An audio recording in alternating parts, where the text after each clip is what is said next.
Hi, I'm Kevin Henderson with Confluence Outdoors, Wilderness Systems. I'm the North American Sales Director for Pelican International. Confluence Outdoors, Wilderness Systems is one of our brands. So we're here today to talk to you about the new I.A.T.A.K. Something cool that we've developed. We've actually got an inflatable boat here. It paddles like a hard shell boat. So it is a fully inflatable drop stitch deck and a drop stitch floor as well too. So I'm going to kind of walk through the boat here. I'm here with A.Q. Outdoors to go through at this event and go through a lot of our boats and stuff and get people on the water. So if you look at the I.A.T.A.K, actually we'll start at the front here. We can see we got this what's called fishbone technology. We have a bit of a fin almost built into the front. So this actually helps the boat track very well, and yet when you go to turn it still pushes through the water sideways fairly good. So the boat tracks very well but still is fairly maneuverable. As you can see, we do have a full drop stitch deck here, and then as we move back we get into this bar that we've added on here. This isn't for structural integrity, it's to be able to add some additional rod holders, fish finder, that kind of thing on here. Lots of people will put a camera on here, especially if they want to film themselves as they're landing and holding fish. This is a great spot for that. In the front we have another camera mount as well too. This is a 1/4 by 20 fitting that's on here, so you can put your GoPro mount on there if you want as well too.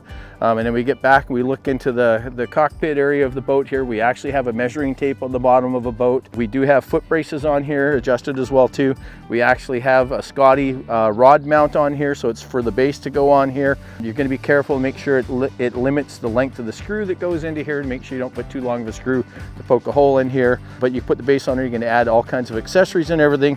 And you get back to the center, you can see it's a full drop stitch floor. We have a pretty cool seat that's on here. It's a very comfortable frame style seat that you can easily pop out of the boat and sit in on the ground if you want. The neat thing about this guy is you flip it forward, now we have a high seat, which is a great location to be able to sit, to go from sitting to standing. I really like this. I find that I don't use the lower position a lot. I'm normally sitting up here. It's just very, very comfortable. I've even seen some guys actually standing up on here. So the boat is stable enough to be able to stand in, so you can go from seating to standing position and be able to stand up and see the fish and actually cast as well too. So fantastic. I love this option of being on the boat. And if we go to the back of the boat here, we actually have a couple more Scotty rod bases back here.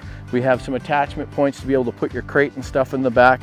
But one thing's kind of neat, we've actually, because we have our inflation ports here, we have two different spots, one for the floor and one for the deck here. And right beside them, you'll actually see these pressure relief valves. So this guy here is set up to be at 14 PSIs. So the cool thing about this is if you fill the boat up to, it's 10 to 12 PSI, and then this will off gas at 14 PSI. So if you do happen to leave your boat sitting out in the hot sun, the pressure relief valve will actually kick off the extra air in there, so you've got no risk of the boat actually blowing up. And then we've also, you'll see on the bottom here that we actually have the fin location back here that slides in and out. So fantastic boat, really, really stable, durable. I can stand in this. I'm a pretty big guy. I can actually stand up in this boat and cast. There's very little flexibility to the boat, so it paddles like a hard shell boat. One last thing that I will show you, if you can see on the side here, there's a bit of a chine on the bottom there, so it actually really helps the boat as you lean it over a little bit. You can edge the boat a little bit and it'll help with that secondary stability. So great design, super happy with this. And if you need any more information on this, feel free to reach out to A.Q. Outdoors. Thank you.